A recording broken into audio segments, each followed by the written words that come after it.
Good evening. Calling the order of the City of Cape Canaveral's Community Appearance Board meeting of March 20th, 2019. Patsy, please call the roll. Bob Neenstadt, Present. Sandy Lanham, Present. Shalinda Coudrier, Present. Randy Wasserman. Present. Thanks, Patsy. I appreciate it.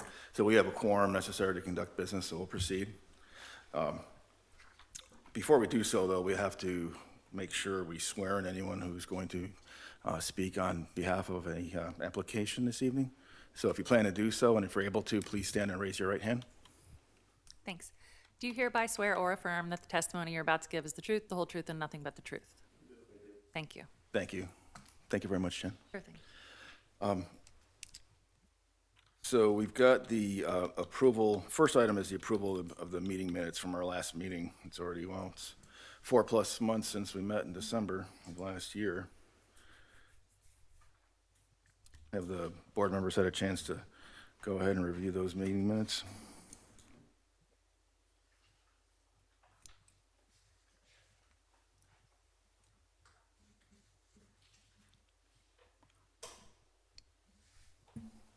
Make a motion, we approve the minutes. I'll second that. Okay, there's been a motion to approve the minutes from December 5th, 2018. It's been seconded. All in favor of the motion, say aye. Aye. Any opposed? Okay, those minutes are passed.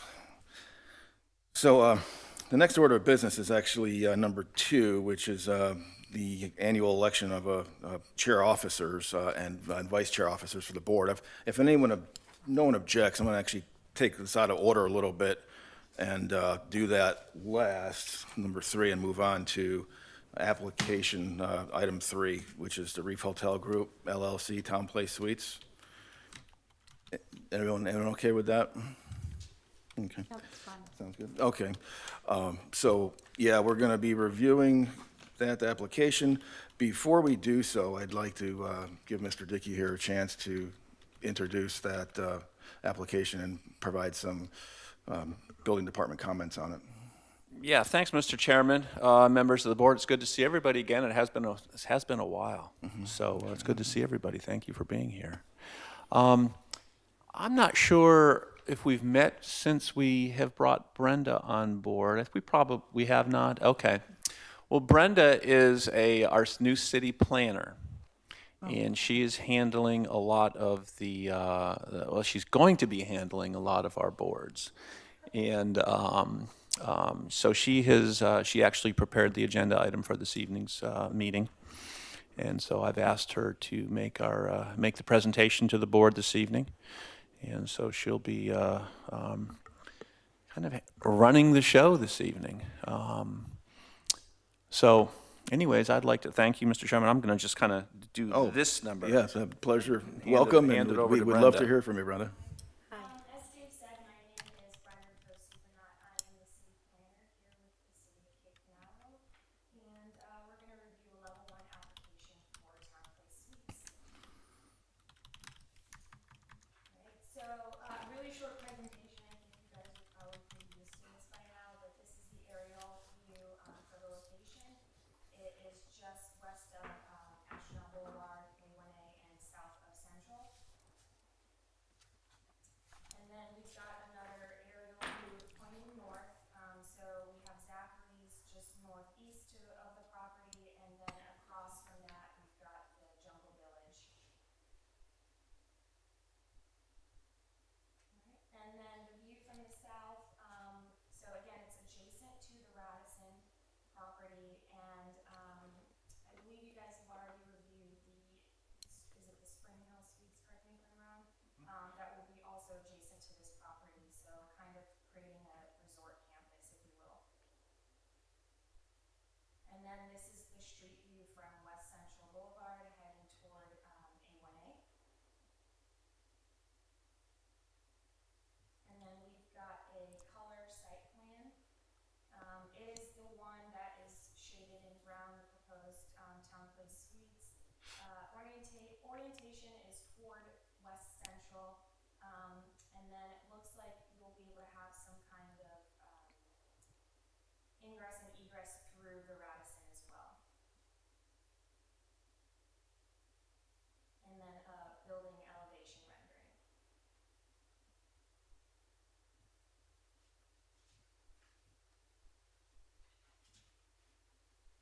This would be looking at the building from Central, kind of looking south into I guess you consider this the front of the building, so yeah.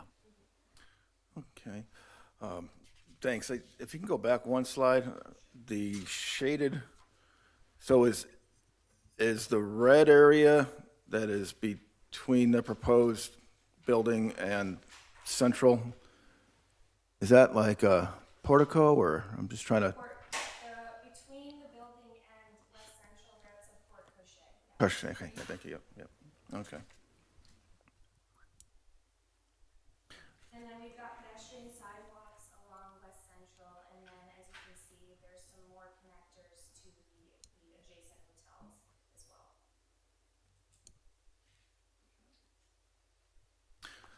Was there a landscape plan that was submitted, or is that a requirement?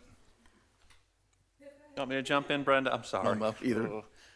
Yeah, this one was a little unique because what happened, this board isn't involved in site plan approval. But in February of 2018, I believe, and I think that's indicated here in the staff report, but in February of 18, the city approved the site plan. So typically what happens is this board gives its approval first, and then it goes to site plan approval. I see. Well, because phase one, and this project that we're looking at tonight, this hotel, is part of a much larger project. I'll call it the Radisson Master Project, or Radisson Master Plan. Well, as we all know, the Radisson's already built, and they came in with a phase one of this overall project, and they got site plan approval. Phase one is what you're looking at right here in this picture. It included 2 hotels, okay? So when site plan was approved, the landscape plan was part of that site plan approval. So the landscape plan, the retention, all the stormwater, traffic circulation, utilities, all of that stuff was approved. That's part of the site plan review and part of the site plan approval. So for that reason, it's not, the landscape plan really isn't, I mean, I guess we could have included it, but it's already been approved and been reviewed for city code compliance. So this one is, as I said earlier, this one's a little out of order due to the nature of the project. So that's why you don't have a landscape plan in front of you tonight. Well, yeah, I understand, and that makes sense too, because you'd want to see the overall end state for the landscape plan, even though the actual building might still be in design or something like that. You can, yeah, so, yeah. Thank you. Do any board members have any additional questions for Brenda? David? So does, if I'm correct, the city staff recommends approval of the application as well as the height? Did you have a little bit more of your presentation you wanted to make? Yeah, so as Dave said, it received site structure. It is in C1 and also in the economic overlay district. So you're allowed to go to 65 feet, and so that is also part of this approval process. It includes 150 rooms, a pool, and associated parking, as you can kind of see on the site plan. Again, parking and landscape are indicated on the site plan, and that will still go through that permitting process to be reviewed for conformance with the city code. And like with the rest of the hotels, it's similar in character. So there'll be some architectural elements that break up the facade, so it's not just a big, kind of monolith of a building. I think that's it as far as additional details. Like I said, it's pretty, I guess I would call it standard at this point as far as hotels go in the city.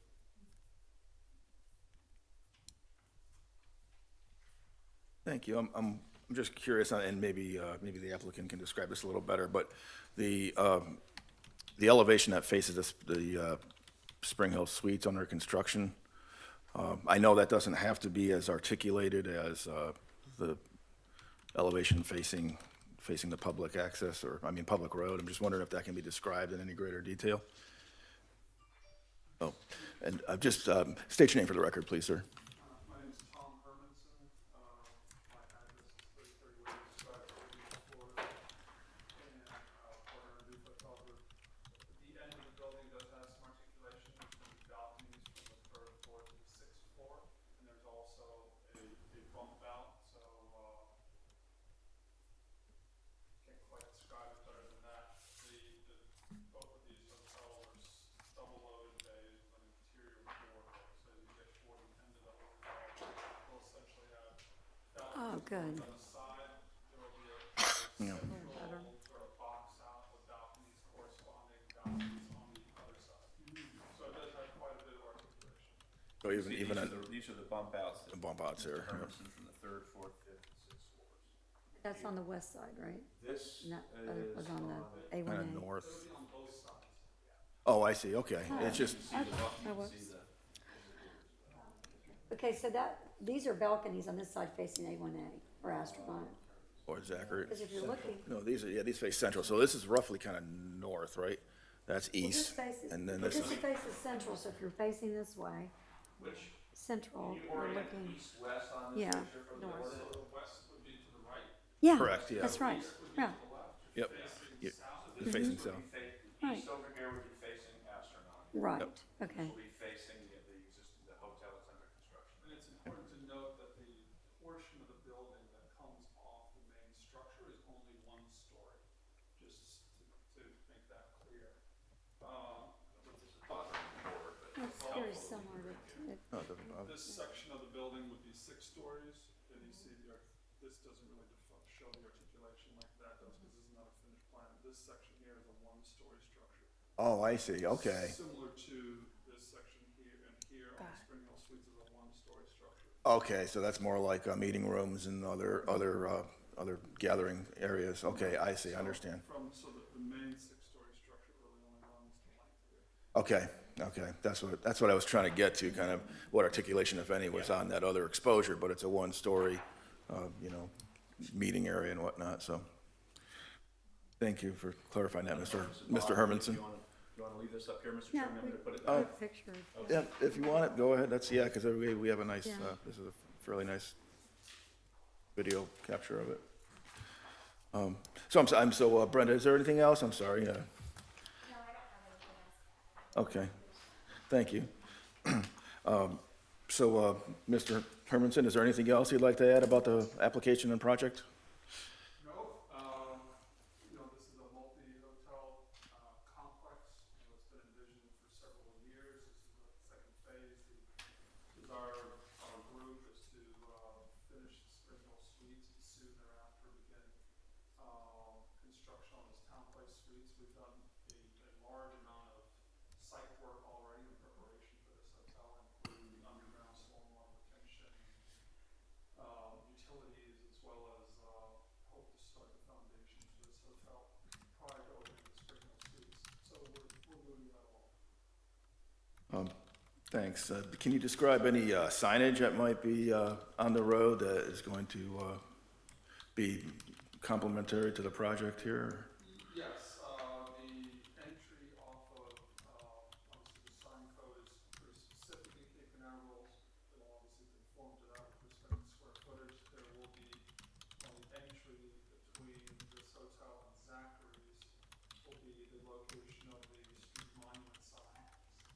And, we also, be applying, through the building permit process to have a sign, closer to A1 at the end of that parking area. So one larger monument sign, one smaller monument sign. And then the building is permitted 2 signs, one each on 2 sides. The primary one here will be as shown on that architectural detail at the center of the building. And there will be a smaller one at the east end of the building for visibility to A1A. Okay, and where's the refuse collection going to be located roughly, if you can describe that? The container is, if you're looking at the site plan,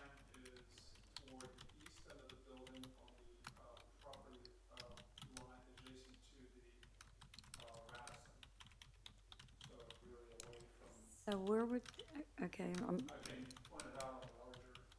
yeah, let's say, look at that. Yes, we have that up. Yeah, I believe it's going to be right. I believe it's going to be right there. Yeah. See that right down here in the bottom along the property line. Oh, I see, yeah, okay, A single, looks like a single parking space, but it's a okay. Marriott's very particular, so that will be an enclosed concrete structure with a roof on it, Oh. landscaping around it. Oh, great, okay. The franchises are as preoccupied as anybody with those buildings and locations disappear into the landscape. Okay, thank you. Good to I hear. appreciate you pointing that out. And all the HVAC, that's all going to be either on the roof of the main building or the lower one-story building? And Yes, sir, the majority of the HVAC will be on the roof of the sixth floor. There will be some condensing units on the roof of the first floor, but they will be enclosed with parapets. Okay, So they will be seen by anybody. We're going to great lengths to make both of these hotels parking resistant, by having a very upgraded HVAC system called, a VRF system, where the condensing units that pump right internally through the hotel, so it doesn't have the standard heat packs, the holes in the walls that tend to leak during high wind events. yeah, So we're going to great lengths to make sure that these are as solid as they can be in wind events, including full building generators. that's good, too. That's a nice feature. There'll be a place where people can go for safety.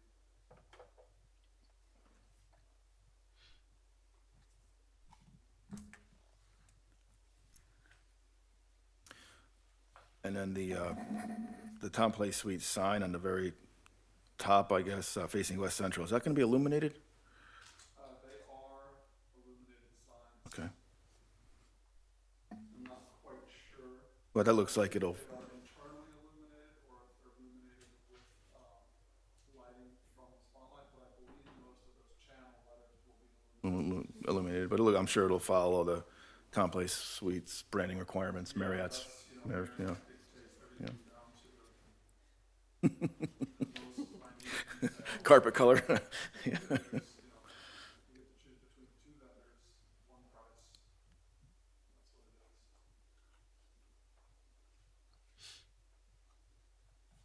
That's what it is. Just curious, I don't think it just jumps out a little bit from the building. When you look at the elevation that's featured, it looks like a greenish column towards the middle of the building. Are those, or that's not an elevator, is it? That's part of the articulation, right? Okay, Part of the articulation. Yeah.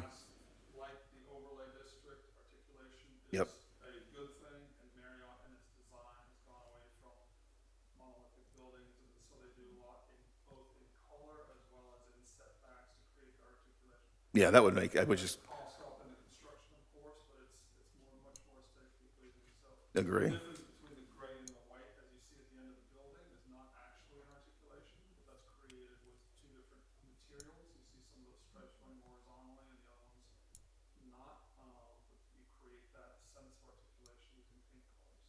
And difference in surface materials. Yep. But the bump out in the middle of the building, those are the ADA rooms, which require Oh, a little more size, yeah, signs, yep. for ADA access. And close to the entrance, which would make sense as well. So, yeah, I didn't think, I was just curious. I mean, it doesn't seem to have enough height to be an elevator, for a mechanical room and stuff. So those must be more towards the building middle, the middle of the building, yeah. Yeah. Yep, absolutely.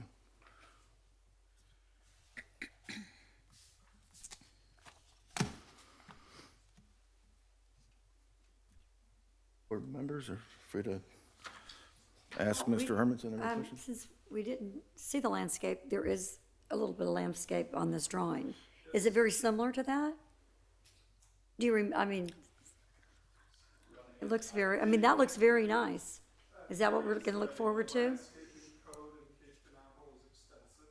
Having built in other areas, it is a very generous, with respect to its requirements. I can't say that this reflects the requirements exactly, but, we'll certainly have to conform to the requirements and likely exceed them based on, again, Marriott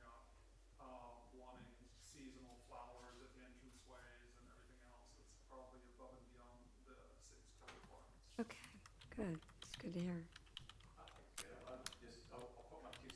Just, Mr. Benzel, thank you. We're designing it and we did the site plan. And if you recall, the landscaping in front of the Radisson has been removed because it's being replaced with new stuff. So it will be of the same caliber of that. I think that the landscaping is a good example of what will be there. But it's not the same, but it'll be, if not, it'll probably be better. But anywhere there's an island, there's a tree, there's landscaping, there's edges all around, around the parking. And like I said, around the dumpsters and all the things that aren't pretty, there'll be edges. And one thing that's unique about this site is all the retention is designed under the parking spaces.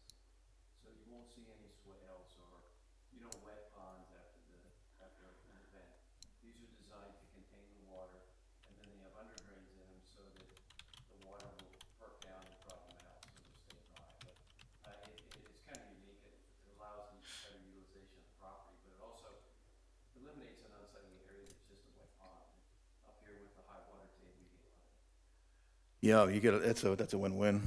Well, like, can I ask you one thing? Okay, so I'm not really familiar with like the retention and drainage and so forth, but I mean, that sounds like a really good plan. And does that eliminate runoff into the Banana River and so forth? Because we're very concerned about our waterways. Well, what happens is It sounds, the soil up here is very mucky. mm-hmm, Okay, so when water goes down in it, it doesn't Perk. which is go down and it spreads out on mm-hmm, the ground. Okay, so what we did here we over excavated these areas where these tanks go, mm-hmm, which are actually the parking spaces. Okay, and so what it is it's a tank that you can crawl into to clean it if it ever needs cleaned, and Mhm. filter it. But the water goes in, and we've over excavated with sand, so the bottom of it's sand, so the water will perk, go into the groundwater table and go under.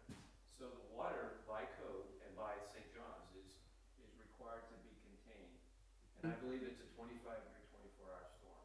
At that point, it will overflow and go out into the street drainage that Mhm, eventually goes okay. to the river. So what was there, okay, there was drainage on site from the original Radisson. And as the Radisson has, at one point it drained directly into the river. Even the Radisson, we have added retention areas to pre-treat the water before it goes into the lagoon to keep it clean. So mm-hmm, the water really from this site, it goes into the tank, it goes through a sand filter to a pipe, and then it's discharged and goes out. So it's got like a secondary thing, and that's part of what the St. John's requires to treat the water. So it's probably the best retention system in the county, one of them as a system. Thank you for that explanation.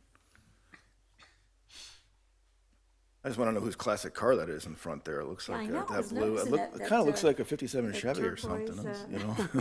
somebody has fun putting that in. And then also, there are no public areas in this hotel. It's like you check in and this is your hotel. There's no restaurants or anything like that. There's just, obviously, I mean, it's just for overnight lodging and nothing What you for the call a public. limited service hotel versus a full service hotel. with Okay. Restaurants, of course, there will be food and beverage offerings and a pool bar and a nice pool, and like with our other hotels in Cocoa Beach and Cape Canaveral, we welcome the public to enjoy those amenities, irrespective of whether or not they're staying in the hotel. Now, what? Say that again? You do what? So we allow the public in our other hotels, and certainly will in this, should they choose to come in and want to utilize the bar and the pool, as long as they're paying customers and not bringing their own Oh, okay, that's, food in, then, in that sense, it's open to the public. I remember that, I mean, years ago, we used to go to the Radisson, and they did that and allowed the public. That's why I thought I'd, Absolutely. Yeah. You're in the business of first selling hotel rooms and secondarily food and beverage. long as we're, yeah, Why not, paying right? customers, yeah. just- Good, good. So this could be a nice, get away from the neighbors in the area if they want to come down and have a burger and a beer, a glass of wine, and sit by the pool. Great. Thank you. Any additional questions?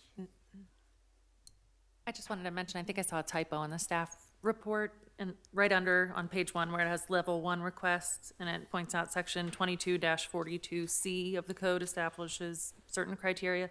That's correct. And if you drop down right below it, it says 22-44. And I believe that staff intended to have that 42 where the criteria is actually provided for in the code. 2244 is about the level 1 review.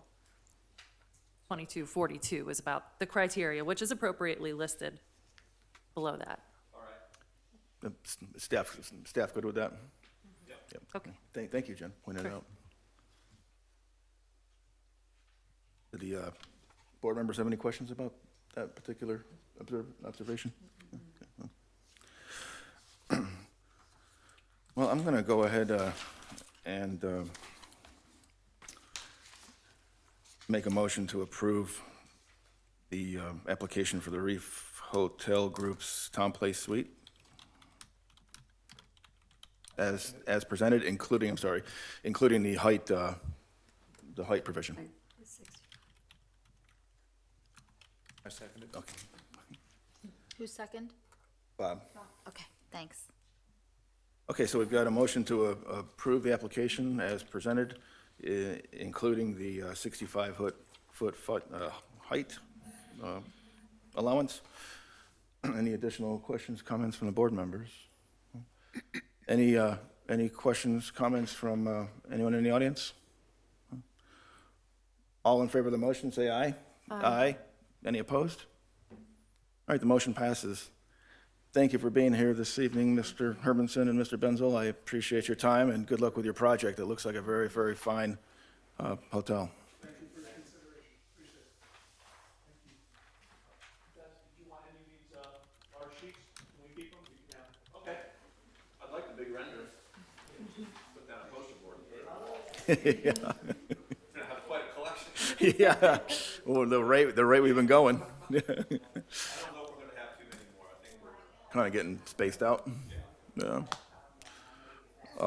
Yeah, that's a big piece of property. I go down that road all the time to my house. Yeah, Yeah, it looks like the working footprint hard, yeah. is even bigger than the Spring Hill Suites, but it's Oh, very nice. yeah, it's a huge construction site. So, next up, we have the annual election of the board's chair and vice chair positions. We normally, as you see on the minutes, I mean, not the minutes, but the agenda, we normally do this in January, but we haven't met until just now, so we've been able to defer it until this present meeting. I'm going to go ahead and nominate Bob to serve as vice chair for another term. There you go. Does that have to be, that doesn't have to be seconded, does it? No, just a nomination, you can just accept it, and Accept then it, you all. okay. Okay, wait a minute, I got lost there. You're nominating him to do what now? A vice chair, Okay. unless you want to be chair. That's assuming you only miss one meeting a year, if that. Yes, we need to ask, are there any other nominations for vice chair? Yeah. Do I hear any nominations for chair? Okay, so is that a, I will nominate Randy for chair.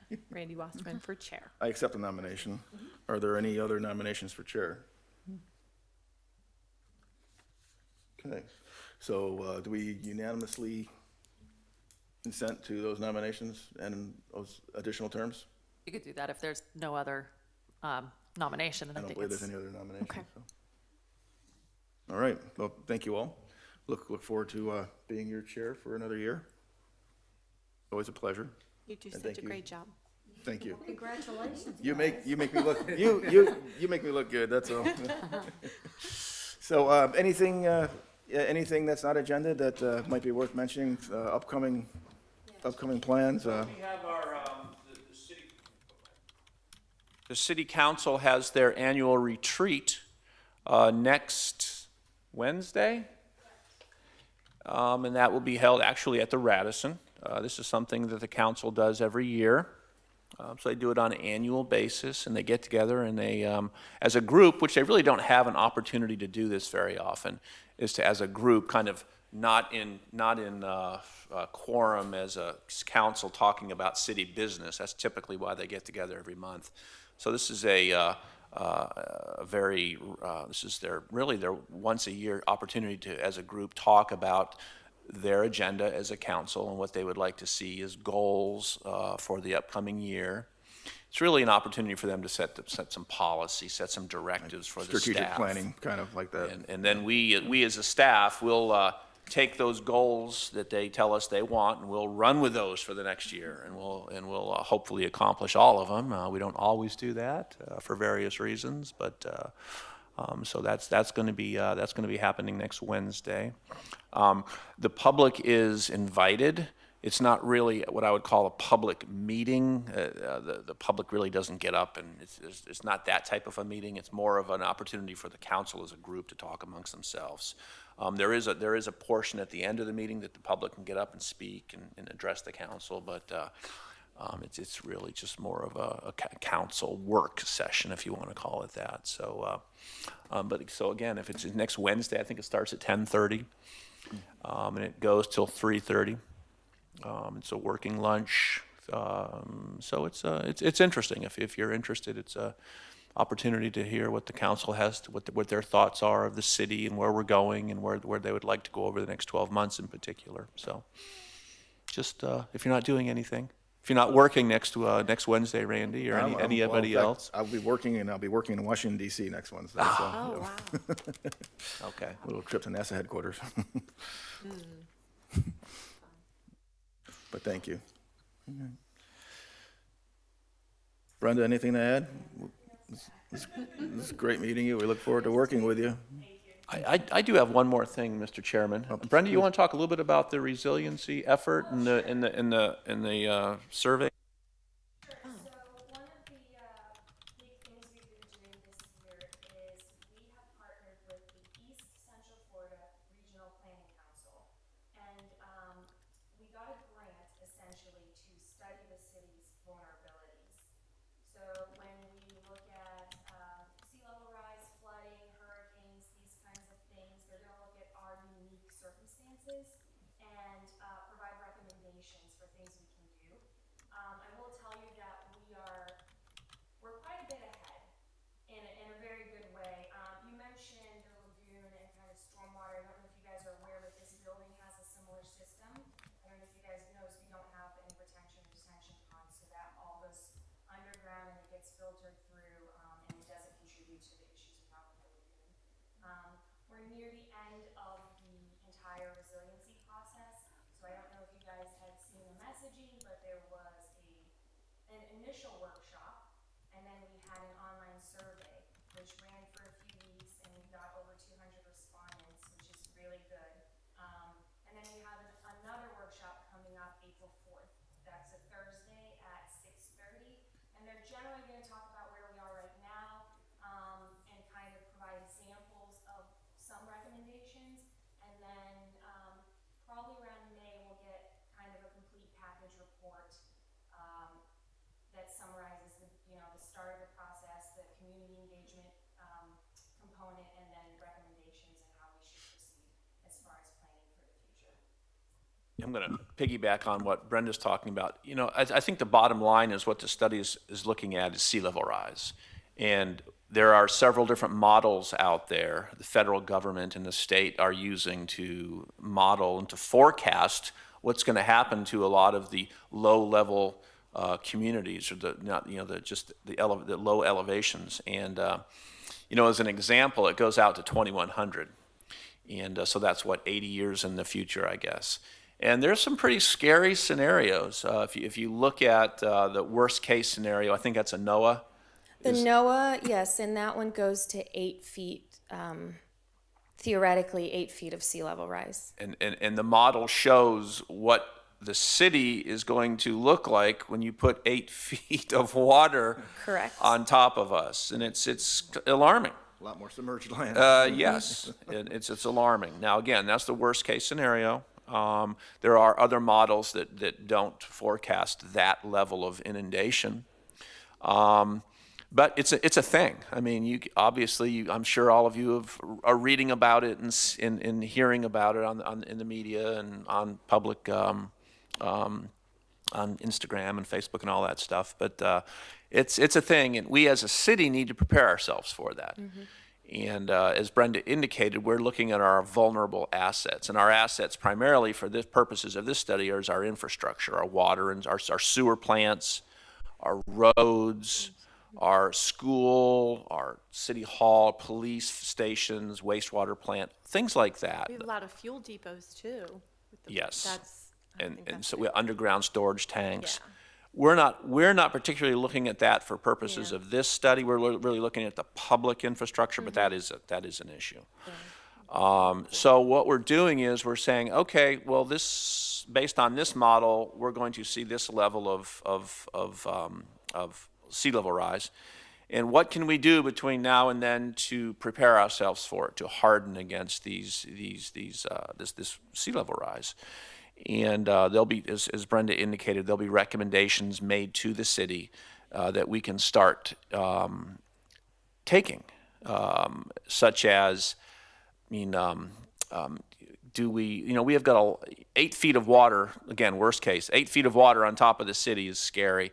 And there are maps as part of the study that shows what the city will look like with 8 feet of water.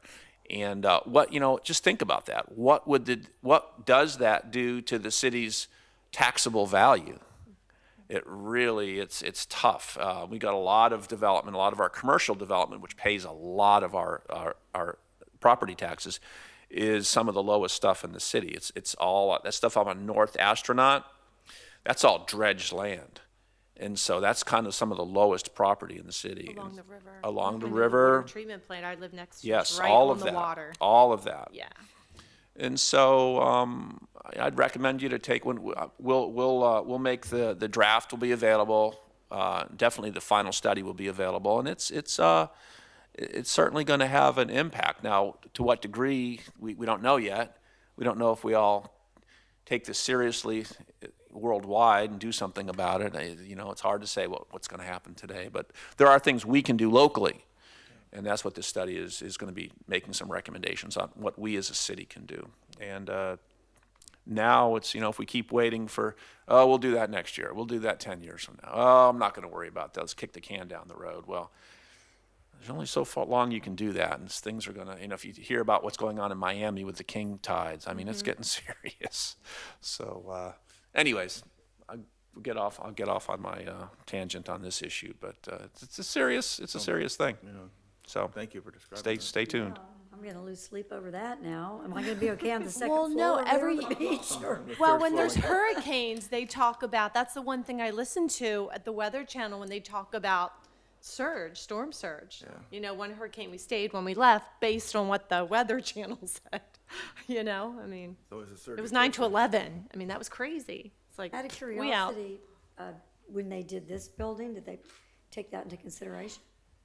When they decided to put this here and build it and so forth, I know pretty you high were here. sharing that you did that great retention area because land is so expensive and this was such a little property that that's what you had to do. And we spent a lot of money on that system, which is gonna be similar to that one, I guess. But, so, anyway, Yeah. was it? This stretch of North Atlantic right in through here is at one of the highest levels in the city. So we're about, I'm going to say either 10, I think around The 10 straw feet. hat, I think, is one of the highest. I remember talking to That's- somebody at King, and he Yep. said, yeah. Yep. It's like the straw hat. It's because it goes down. Yeah, there's a little sand ridge You in a know what I couple mean? areas. If you Sure. went down that hill where the trailer Yep. homes are. If you go east from Yeah. there, yeah. Another thing I wanted to bring up is I'm really very disappointed in I think the last meeting we voted for the painting on the building. And that just, I'm just very disappointed in what it looks like. Have you gotten any feedback on it? Had they come in and they said they were spending so much money on the artist and he is just unbelievable. Is it finished? I don't know, but I felt, gosh, live and learn. You know, I mean, it's done. It doesn't stand out. I think Kennedy's signage stands out more than, I don't know. I think Yeah, it's, I gotcha. it's really, and even the whole focal point, the building with the, is it a clock with each of them? I think, Well, I mean, you know, I felt really let down in that because I know there was only one person who did not vote for it. And I thought, you know, this is like I think the worst case scenario. That's me. Yeah. But I mean, I Well, went I and think took the a U-turn and I VFW is looked. much bolder. Oh, the VFW is, I mean, Much that's pretty bolder. cool. Well, you know, also too, I mean, you know, the building department can review what's being done at that I think it's location done. with respect to what the application indicated. So, you know, that's It's something just, I felt really sad. that's something that might provide some recourse if it's, if They it's, spent so much money. Others feel that way. Well, let me ask this question. I mean, like you said, Spend a lot of Jalinda, money. kind of live and learn. What, is there some information or something that we could have done differently that would have, you think would have given you a better feel for what was being proposed, or? Yeah, I think we probably should have tabled it and got more information from them. And got really, because when they came to us, they didn't really have a whole lot. If you ever, am I not in that? I mean, we more or less listened to their history and how long they've been there, and, you know, this was, you know, depicting them, and just do something to make it, you know, better, but it ends up not being better. I think maybe it's okay for us to say, we're just really not sure. We're going to table this for another time, and taking that step and just doing it, even though they're going to be disappointed. At least we didn't vote it down. We said, well, keep it in consideration. I mean, what else could we have done? Or maybe other requirements should be made that they have to present if they're going to do a mural. More, because they didn't. Were you there, Randy? oh, yeah, Oh, yeah, okay, I can't remember. It 'cause that wasn't, was it wasn't a present- fancy presentation, it was a No. drawing. So I got Exactly. you. Yeah, I guess all I can say is I felt I had enough to make an informed enough decision. You know, it wasn't as informed as a lot of decisions I get to make. You know, but I will also say I usually do not go after the fact to ensure that what's being done is in compliance with what the board approved. I don't figure, you know, there's city professionals that, you know, have that, you know, under their purview to go ahead. But, you know, but now that you mention that, I will make a point of taking a look at it next time I drive by. Yeah, I just, you know. And I mean, this is something we can certainly revisit. I mean, as far as future murals, because the code, when the code language, there's really nothing specific for murals in the code.